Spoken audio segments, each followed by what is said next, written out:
가정의 달 5월에 또 가슴 아픈 소식을 들었습니다. 지난 5월 6일 우리 뉴스에서 우리가 들었던 것처럼 텍사스의 총기 난사 사건을 통해서 한인 교포 한 가정이 총기 사건으로 피해를 당했습니다.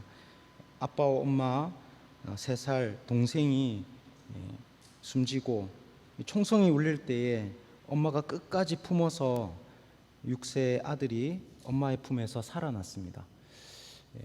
더 안타까운 건 그 아이가 그 구조를 받으면서도 끝까지 엄마가 지금 아프다고 외치면서 엄마가 다쳤다고 그렇게 외치면서 구조를 받았다고 합니다.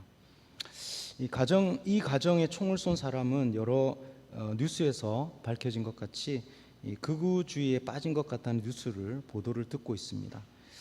인종을 향한 분노, 사람을 향한 분노가 이런 사고를 만들었다라고 이야기하는 것입니다. 동물들은 태어나면 곧바로 걷는 동물들이 많습니다.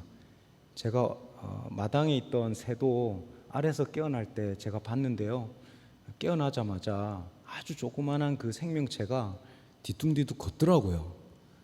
걸어서 이렇게 걸어 다니더라고요. 알에서 깨어나자마자. 그런데 여러분, 사람은 태어나면 여러분 보셨죠? 태어나면 그냥 핏덩어리입니다. 아무것도 할 수 없어요. 그래서 엄마가 안아주고 또 아빠가 안아주지 않으면 살아갈 수 없는 그런 존재입니다. 하나님께서 사람을 그렇게 만드셨더라고요. 누군가 품어주고 누군가 안아주고 그렇게 해서 살아가도록. 그래서 우리는 여기 앉아있는 어느 누구 예외할 거 없이 아버지와 어머니의 사랑을 먹고 자랐습니다. 하나님께서는 가정을 통해서 품어주시고 안아주시는 그 사랑과 은혜를 배우게 하셨습니다. 또한 신앙생활을 하면서 그 사랑이 하나님께서 품어주시는 사랑이구나, 하나님께서 품어주시는 그 사랑을 깨닫게 되었습니다.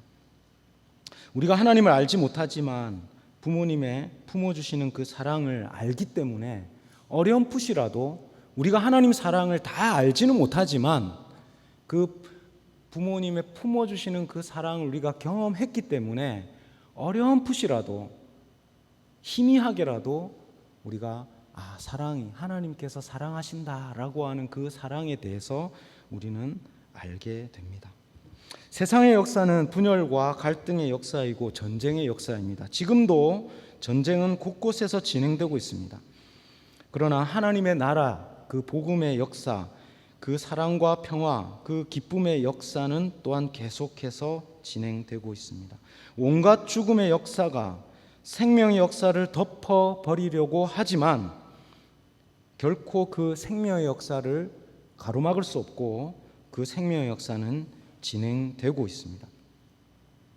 하나님께서 보내주시는 여러 사람들을 통해서 그 평화와 기쁨을 알게 됩니다. 우리가 인식하든 인식 못하든 때로는 우리가 많은 시간 인식하지 못하는 사이에 꼭 필요한 사람들 만나게 하시는 복을 우리에게 주십니다. 그래서 부모님 또 선생님 통해서 하나님 사랑 알게 하시고 진리가 무엇인지 또 우리가 배워야 할 것들을 가르쳐 주셨습니다. 저도 개인적으로 또 부모님뿐만 아니라 좋은 선생님을 여러 분 많이 만났습니다. 그리고 그 선생님들 통해서 내가 이렇게 살아야 되는구나 하는 걸 깨달았어요. 지금도 생각나는 선생님 한 분 계십니다. 그 중학교 때 기술 선생님, 담임 선생님이셨는데요. 김병락 선생님이셨어요. 아직 제가 이름을 기억하고 있습니다. 여러분, 제가 중학교 때까지 조금 좀 터프하게 살았어요. 이 말도 좀 이렇게 터프하고 욕도 좀 잘하고, 그래서 이게 좀 이렇게 친구들과 이렇게 펀치도 나누면서 이렇게 살았어요. 그래서 제가 때려서 이렇게 멍이 들어서 이렇게 눈이 부었던 친구는 경찰이 됐고요. 때린 친구는 목사가 됐습니다. 그 동네에 그 빵집 아들이었는데요. 저희 부모님이 그 동네 나갈 때마다 항상 빵을 많이 사오셨습니다. 사죄하는 마음으로. 그런 저에게 그 기술 선생님이 정말 좋은 담임 선생님이셨어요. 그래서 그 선생님이 내 마을이 걸걸하고 항상 이렇게 좀 그런 모습, 욕을 하고 막 하는 그런 모습을 보면서 기술 선생님이 하루는 불렀습니다. 저를. 기술실 있잖아요. 기술실. 그 기술실에 저를 다 부르더니 형진아, 그 말을 남한테 그렇게 험하게 하지 마라. 타일러 주셨어요. 그때 제가 깜짝 놀랐어요. 제가 내가 말을 그렇게 하는구나 라고 하는 거를 저는 그 이전까지 잘 몰랐는데, 기술 선생님이 그때 제가 너무 좋아하는 또 선생님이셨고, 제가 너무 좋아하는 그 선생님이 그렇게 타일러 주시는 말씀을 듣고 그때부터 바뀌었어요. 욕을 하면 안 되겠구나, 험한 말을 하면 안 되겠구나.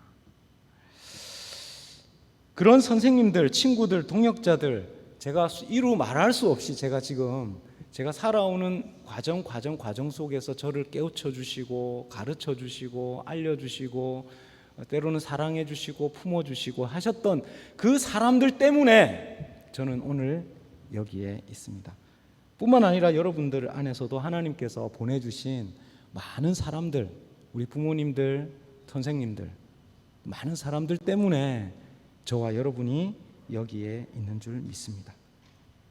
하나님의 사랑 안에 자라가고 믿음 안에서 하나님 나라의 소망에서 자라가라고 우리 이 교회를 또한 하나님께서 세워주셨습니다. 완전히 다른 사람, 백그라운드, 패밀리 백그라운드, 이 가정 배경도 다르고 완전히 다른 사람들이 이제 한 교회라고 이렇게 한 자리에 모였어요. 근데 여러분, 여기 앉아 계신 한 사람 한 사람은 너무나 다른 사람들입니다. 아셔야 돼요. 그러니까 같은 말을 한다고, 한국말 같이 한다고 우리가 마음이 통하는 게 아니에요. 아시죠? 같이 사는 사람과도 같이 마음이 안 통하는데 이렇게 일주일에 한 번씩 만나는 사람들은 마음이 안 통하는 게 정상입니다. 그런데 하나님께서 그런 사람들을 다 모아서 또한 하나님 나라 소망을 품고 하나님의 교회로 예배하라고 불러주셨습니다. 우리가 함께 만나 하나님을 예배하고 찬양하는 이 자리는 정말로 이 세상으로 말하면 우연과 우연이 겹쳐서, 많은 우연과 우연이 다 겹쳐서 오늘 이 자리, 주일 이 자리에 하나님을 예배하고 하나님을 찬송하고 한 마음과 한 뜻으로 하나님을 경배하라고 하나님께서 불러주신 자리입니다. 그런데요 여러분, 우리는 완전히 다른 사람들이에요. 50명이 앉아있으면 50명의 마음이 다 다릅니다.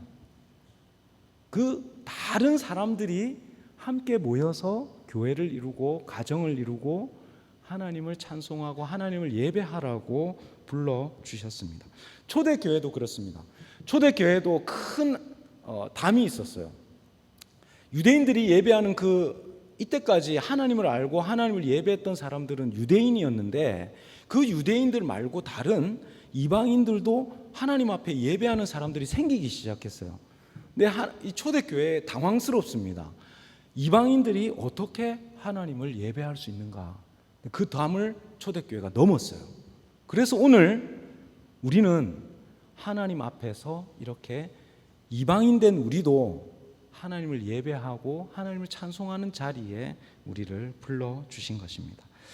가정의 달 5월, 우리 가정을 생각하고 또 교회를 생각하면서 오늘 말씀, 오소서 진리의 성령님이라는 제목으로 말씀을 나누기를 원합니다.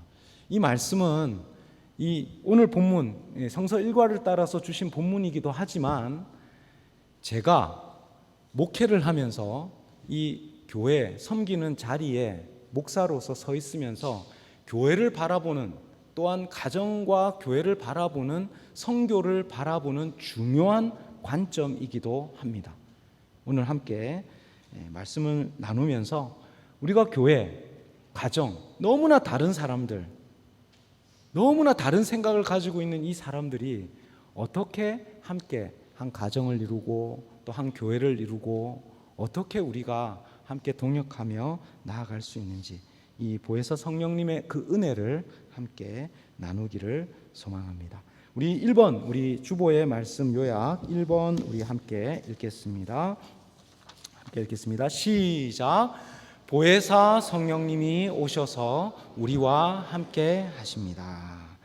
지난주 말씀에 이어서 제자들을 떠나시겠다고 예수님께서 말씀하셨어요.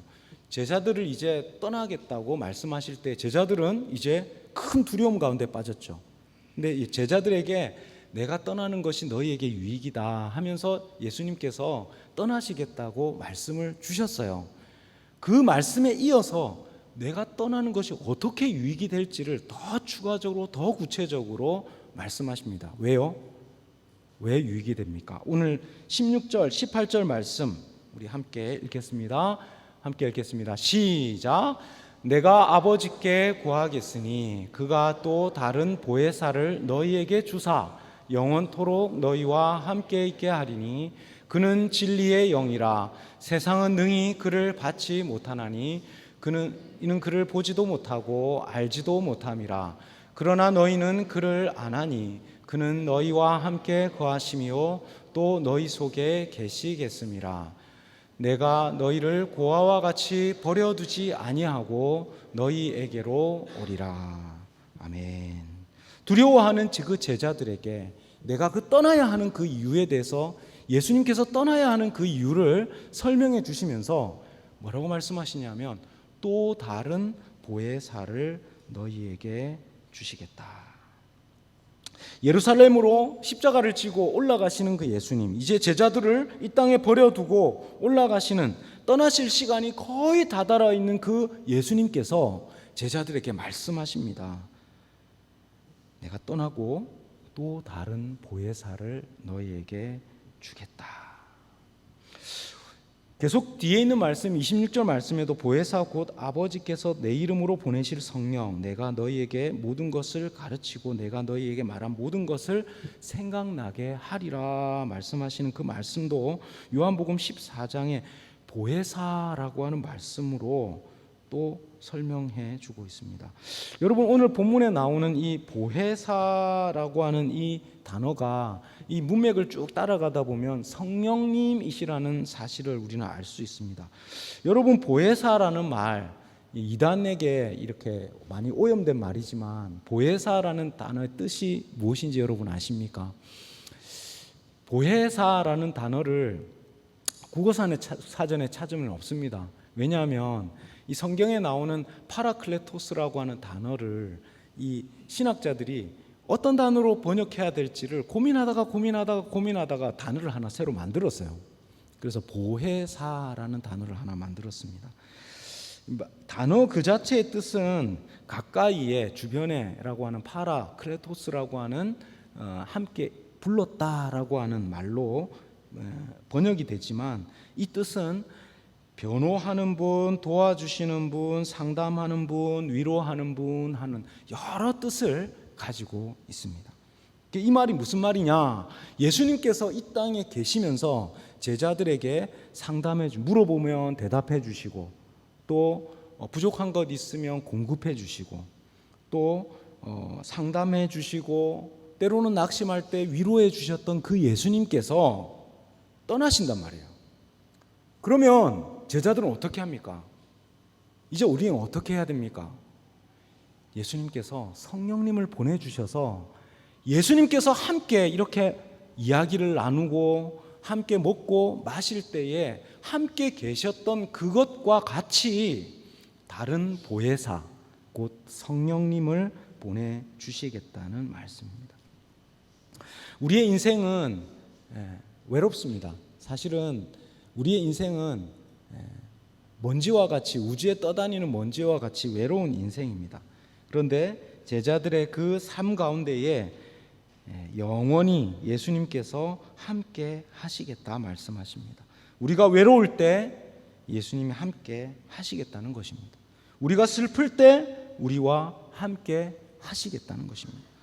우리가 행복할 때 함께 하십니다.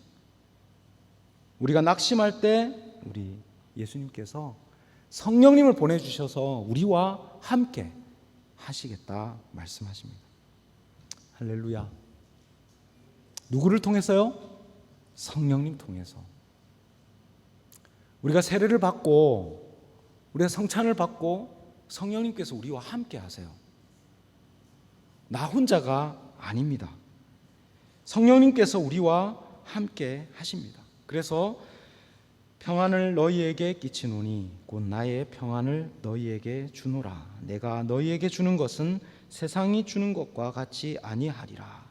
너희는 마음에 근심하지 말고 두려워하지 말라. 예수님께서 말씀하십니다. 우리 주위에 아무도 없다고 느낄 때, 아무도 나를 내 생각을 이해해 줄 수 없다고 생각할 때 고아와 같이 버려두지 아니하고 성령님께서 찾아오신다 말씀하십니다. 바로 그때 성령님 함께 하시며 우리는 그 성령님의 은혜로 말미암아서 이 험한 세상, 때로는 너무 외롭고 답답하고 아무도 내 생각과 내 마음을 이해해 줄 수 없는 그 길 가운데에서 성령님께서 상담해 주시고 위로해 주시고 함께 해 주심으로 우리는 이 험한 세상, 성령님 안에 하나님과의 온전한 연합을 이루면서 우리는 주님과 동행하는 길을 걸어갈 수 있습니다. 사랑하는 성도 여러분, 주님께서 함께 하십니다. 성령님의 은혜를 구하십시오. 우리의 혼자 걸어가지 마시고 여러분 인생길을 혼자 걸어가지 마시고 성령님을 초청하십시오. 우리의 모든 순간에 함께 하시는 성령님께서 저와 여러분의 삶에 함께 하시기를 축복합니다. 2번 우리 함께 읽겠습니다. 시작. 교통하게 하시는 성령님이 오십니다. 여러분 성령님 하면 생각나는 것이 무엇일까요? 여러분 성령님 하면 많은 사람들은 마가다락방에 임하셨던 성령님을 생각합니다. 마치 줄이 끊어져서 그냥 바람에 날려가는 그런 제자들의 삶 가운데 의지할 곳 없고 아무도 의지할 곳 없는 그 제자들의 삶 가운데 두려워 떨고 있는 그 제자들에게 성령님이 오셨습니다. 급하고 바란 바람같이 불꽃으로 불의 혀같이 그 사람들의 가운데 임하셔서 방언이 터지고 또 세계 여러 나라 사람들에게 그 방언으로 하나님의 나라 말씀을 듣게 하셨습니다. 그래서 한국 교회에 성령님 하면 주야 부르짖고 능력이 임하고 하는 그런 광경들을 많이 여러분 보셨을 것입니다. 또한 성령님은 죄를 깨닫게 하시고 진리를 조명하셔서 하나님의 말씀을 깨닫게 하시는 분이 성령님이십니다. 구원의 길을 갈 수 있도록 인도하시는 분이 성령님이세요. 구원받은 자들이 또한 성령의 열매를 맺고 하나님의 성품을 가지고 살아갈 수 있도록 하시는 분이 성령님이십니다. 다시 한번 이야기하지만 성령님을 설명하려면 이 한 단어에 표현할 수 없을 정도로 보혜사 성령님이라고 하시는 일이 너무나 많으십니다.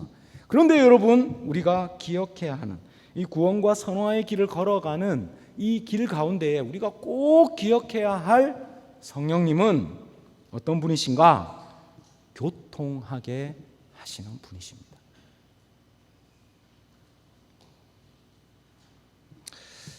성령님의 임하심으로 여러분 교회가 시작되었습니다. 이전에 교회가 없었어요. 교회가 없었는데 성령님이 마가다락방에 임하신 그 성령님의 역사로 말미암아서 유대인들, 이방인들, 때로는 각양의 다른 배경을 가지고 있던 그 사람들이 한 성령님을 받고 교회가 시작되었습니다. 여러분 성경은 초대교회의 모습을 이렇게 설명합니다. 사도의 가르침을 함께 받고 함께 떡을 나누고 함께 교제를 나누고 함께 기도를 했습니다. 그것을 통해서 또한 기사와 표적이 많이 일어났다고 이야기합니다. 또한 다 같이 영적인 교제를 나눌 뿐만 아니라 물건을 서로 통용하고 재산을 팔아서 사람들의 필요를 따라 나누어 주었다고 이야기합니다. 하늘나라의 모습이, 이 하늘나라의 새로운 천국의 모습이 성령님의 임하심으로 말미암아 이루어진 것입니다. 근데 여러분, 여기에서 한 가지 단어에 주목해야 할 단어는 바로 통용이라고 하는 단어입니다. 바로 이 단어가 오늘 말하는 교통이라는 단어예요. 코이노니아라는 단어로 성경은 이야기합니다. 서로의 필요를 나누어주고 필요를 바라보고 나눔을 가지고 기도할 뿐만 아니라 영적인 교제를 나눌 뿐만 아니라 실제적으로 물질적으로 필요한 것도 함께 나누고 서로를 위해서 기도하고 나누는 거예요.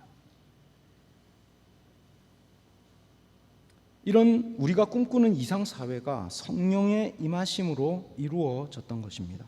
고린도후서 13장 13절의 말씀 함께 읽겠습니다. 시작. 주 예수 그리스도의 은혜와 하나님의 사랑과 성령의 교통하심이 너희 무리와 함께 있을지어다. 여러분 많이 들으셨죠?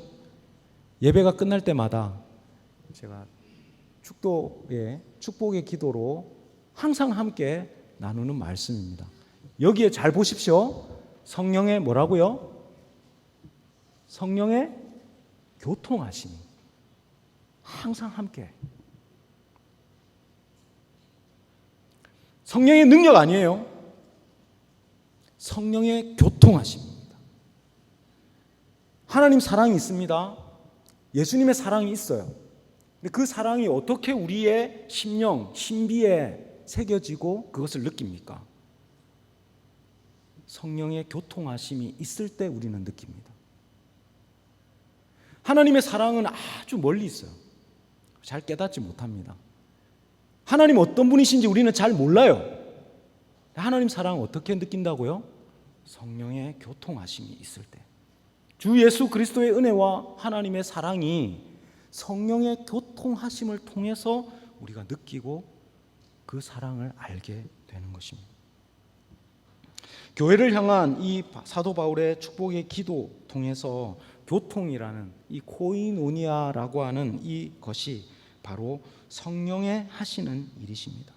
사람과 사람 사이에 막힌 담을 허물고 하나님과 사람 사이에 막힌 담을 허무시는, 교통하게 하시는 분이 바로 성령님이십니다. 제가 말씀드렸죠. 여기 앉아있는 사람들 50명 앉아있으면 50명의 마음이 다 다르다고요. 다 달라요. 어떻게 예배할 수 있습니까? 제가 예배 시작할 때마다 예배 기원에는 성령의 초청의 기도가 들어있습니다. 성령님, 이곳에 오셔서 우리의 마음에 막힌 담들은 다 허물어지고 이 함께 드리는 예배가 한 덩어리 되어서 우리의 드리는 찬양이 각자 드리는 찬양이 아니고 각자 드리는 기도가 아니고 공교회가 함께 모여 한 마음과 한 뜻으로 모여서 하나님께 올려드리는 기도가 될 수 있도록 예배 기원을 드리는 겁니다. 그래서 우리가 드리는 예배는 각자 드리는 50개의 예배가 아니고 함께 드리는 하나의 예배가 되는 것입니다. 여러분, 교회를 한자로 쓸 때 가르칠 교자를 씁니다. 근데 성교를 쓸 때 가르칠 교자를 써요. 그래서 전통적으로 우리 한국 교회 안에 그런 생각이 있습니다. 앞에서 누가 가르치고, 예배는 함께 앞에서 누가 가르치고 앉아서 듣는 것. 성교는 뭔가 누가 가서 가르치고 선포할 때 누가 가르치는 것을 듣는 것. 교회라고 하는 이 단어도 사실은 우리 한국적으로 해석한 한자의 단어입니다. 본래 이 원어의 뜻은 그렇지 않아요. 그래서 R.A. 토레이라고 하는 신부님이 그렇게 말씀하셨어요. 자기는 우리 한국 교회에 이 가르칠 교자 대신 나눌 교자로 교회의 한자를 좀 바꿨으면 좋겠다, 이렇게 이야기하시더라고요. 그 말은 무슨 말이냐면, 교회가 누가 가르치고 누가 배우는 곳, 물론 교회는 중요하게 가르치고 배우는 것이 정말로 중요한 곳이지만 성령이 임하심으로 교회가 시작되고 성령의 교제를 통해서 교회가 이루어지고 성령의 역사심에 함께 발맞추어 가는 교회라면 우리 이 교회의 교자를 성령께서 하시는 그 교통하게 하시는 그 교자로 써야 되지 않겠냐. 너무나 다른 사람, 너무나 다른 삶을 살고 있다가 함께 모여서 우리는 함께 예배하고 있습니다. 남녀노소, 산업공상, 빈부귀천의 벽이 다 허물어지고 교회라는 이름으로 너무나 다른 사람들이 함께 모여서 한 찬송을 부르고 한 기도를 드리고 하나님 앞에 높여드리는 예배를 드린단 말씀이에요. 그렇다면 우리는 이제 교통하게 하시는 그 성령님으로 말미암아서 한 교회를 이룰 수 있습니다. 우리 가정 안에도 그래요. 우리 가정 안에도 너무나 다른 사람이 함께 모여서 살고 있는 거예요.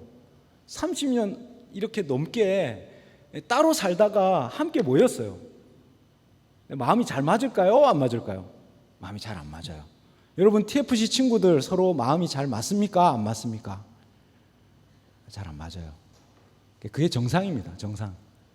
근데 성령께서 우리의 가정에 오시고 우리의 삶 가운데 찾아오실 때에 마음과 마음이 연결돼요. 막힌 다음이 허물어집니다.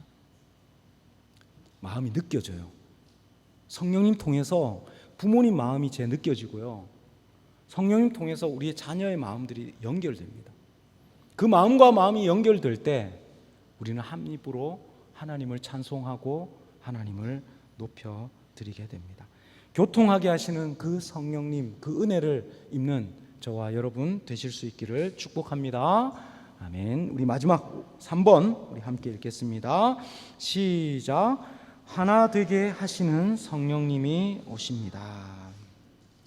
사랑하는 사람이 결혼을 할 때 두 사람은 생각합니다. 우리에게는 공통점이 많아서 결혼을 하는구나. 그런데 그 두 사람 사이에는 엄청난 차이를 가지고 있어요. 성령님은 이 두 사람의 마음이 통할 수 있도록 도와주십니다. 서로가 서로의 마음을 이해하고 한 마음이 되게 하십니다. 우리가 가정을 이루었을 때에 성령으로 이미 우리는 둘이 하나가 되었습니다. 그런데 그 하나 되게 하시는 분이 계십니다. 하나 되게 하시는 분은 바로 성령님이시고 그 하나 되게 하시는 그 성령님 따라서 힘써서 하나됨을 지키라 말씀하십니다. 에베소서 4장 3절 말씀 함께 읽겠습니다. 3절과 4절 말씀 우리 함께 읽겠습니다. 시작.